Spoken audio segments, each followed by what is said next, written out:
Blog Talk Radio.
This is the Chauncey Show, where we're always right and never left. We put God first and politics second. I'm your host, Chauncey Brown. Welcome to the show. Yes, I am American patriot. Yes, that is the sound of the first Star-Spangled Banner that was played at the first Congressional Congress. Today we have an exciting show for you lined up. I have my dear friend.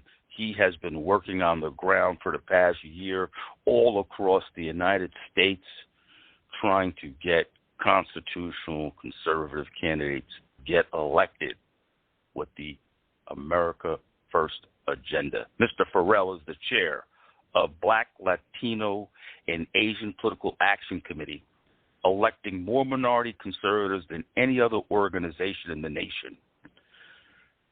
His motto is teamwork makes the dream work.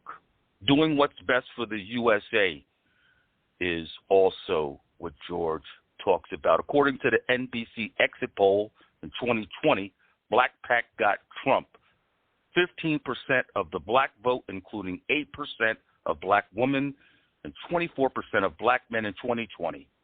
The McLaughlin Post election survey had black support for the president and congressional Republicans at 18%. 55% of Florida's Cuban-American vote went to Trump, with 30% of Puerto Ricans and more than 48% of those defined as other Latinos backing Trump in a heavily Democratic Miami-Dade County.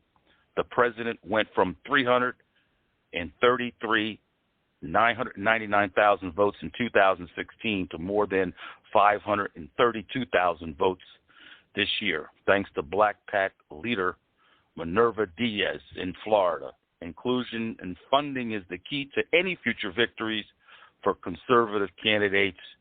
And George Farrell, I'm proud and blessed to have you in the studio, and I can't thank you enough for the hard work that you're doing on the ground for all Americans, not only minority candidates, but electing all constitutionalists and American first candidates in America. Thank you to the show. How are you today, George?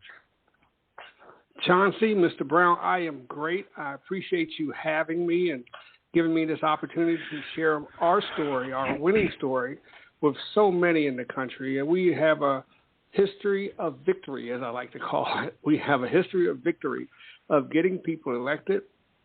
And we start earlier than everybody else. We get behind our candidates, and we start pushing them early. I mean, everybody's happy about Winsome Sears, but we were the first to actually endorse and support her 11 months before the election, when nobody knew who she was. We were the first to get out there. We posted a photo of her and started sharing a picture of her, a photo of her in uniform, and also with the gun in her hand.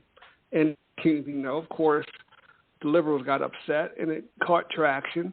And now she's lieutenant governor of Virginia, because the governor and the lieutenant governor actually run on different ballots, on different tickets almost.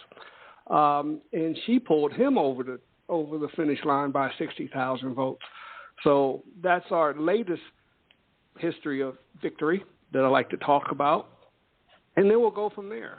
So we'll talk about BlakPac. I want to tell people that BlakPac is not Antifa. We're not Black Lives Matter, because a lot of people get that confused and think that we have something to do with those two hate America groups, and we do not. We love America, and we start with helping people get elected. We start with helping courses, with making sure they understand that they're running for the right office at the right time. And if I remember correctly, George, you founded BlakPac out of helping the engagement of minorities get involved with conservative views. And well, minorities already have conservative views. Oh, I'm sorry, not George. I stand corrected. You're absolutely right. Bringing all of those individuals together, the GOP on the national side has not paid attention to these candidates, and you brought and raised that level of concern to not only these groups but to all of Americans. I think that's really what I wanted to say. BlakPac is not just about Black, Latin, Asian, okay? It's about all Americans, okay? But these are the individuals that the GOP and the National Party leave out. So that's why I believe George, and please correct me if I'm wrong, established this to not only get us engaged, but to help us get elected, as you have successfully done for the past 20 years, going back to helping Jeb Bush get elected governor of Florida. That's correct. And Rick Scott. You helped Rick Scott become governor, and you helped Rick Scott become – I'll let you continue because I gave them a brief introduction, but there's so much more that you've done, and I wanted to mention Jeb and Rick Scott because you've elected candidates that were not just Black, Latin, and Asian. So I'll let you go ahead, George. Yeah, we helped Jeb Bush. He ran in 1996 and said he wasn't going to do anything for black folks. Somebody asked him a question. He said probably nothing, and we helped him turn that around. And he was a really strong school choice proponent, and we used that message to get to black folks and black churches so that they will understand that this would give them the choice of where their child goes to school. And we delivered that message for Jeb Bush in 1999 and got him elected by 5%. We went from a negative 2 points to a positive 5 points with Jeb, and that actually turned Florida red. The previous governor was a guy named the He Coon, who proudly called himself the He Coon. You could actually, in Florida, as you drove around, you could actually tell a black neighborhood from a white neighborhood by the palm trees. The palm trees would magically stop whenever you went into a black community. No palm trees. So Jeb came up with the One Florida plan, which we helped him put together, where we got to make this state look like one state. We can't just have the palm tree stop whenever you go from a white community to a black community. The black community would have these little ugly oak trees with these ugly leaves. Not to hate on oak trees, but all the other communities will have gorgeous palm trees like you would see on TV. So we put together a One Florida plan with Jeb and started bringing the whole community together with him. We got the first black woman appointed to the school board, Janice Starling, in Pinellas County. They had never had a black woman on the school board before, so that she could push for issues in the black community.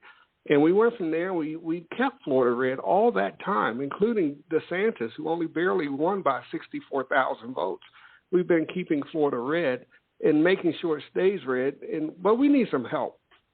And what you're saying is right. Minorities are conservative. You talk to Hispanics. Hispanics, there's a difference between Latins, Latinos, and Hispanics. They come from Catholic countries. They come over here, they're Catholic. If they live here, they're Catholic. They practice the Catholic religion. If you go into a Latino home, you'll find an altar somewhere in that house where they pray in their house every day. So Latinos are very Catholic. And Hispanics and Latin and Asians are very conservative. They believe in low taxes. They believe in business ownership. These are conservative groups that the Republican Party does not reach out to, and it's not too hard to see why. I mean, if you go to the GOP.com page, you barely see a black person on that page. So it's kind of hard to go to these for these organizations to reach out to black people when they have no blacks or Latins or even Asians on their staff or in their leadership. You go to the I hate to say this, but you go to their leadership and you look for their leadership and you just don't see it. They're not in the leadership. So how can they reach out to something if they don't have it in their leadership? Amen, George. And that's what you've been fighting for, is along with myself, even when I was a Republican office holder as a municipal chair. You know, even at the local level, these GOPs do not invest money in candidates that are in these urban centers. You know, if we want to take back our country, we're going to have to start infiltrating the Democratic landscape if we want to maintain, move ground, or gain ground in really changing the landscape of the political dynamics for all people. Because what's happening is, and you know this, George, okay, the Democrats make their promises, and because they can make false promises because their voting base is in lockstep. Now, we see that changing with Donald Trump in 2018, 2020, and I mentioned the numbers, how blacks and Hispanics are waking up, moving. Donald Trump doubles his numbers of African Americans and with Hispanics. So we're moving away from the false narrative of the Democrats, and they're not delivering services. Now, while this is going on, though, which you've been fighting for and calling for, to start funding these local candidates so we could win the battle. Okay, well, like you always talk. One of the false promises is Biden said he was going to forgive student loan debt.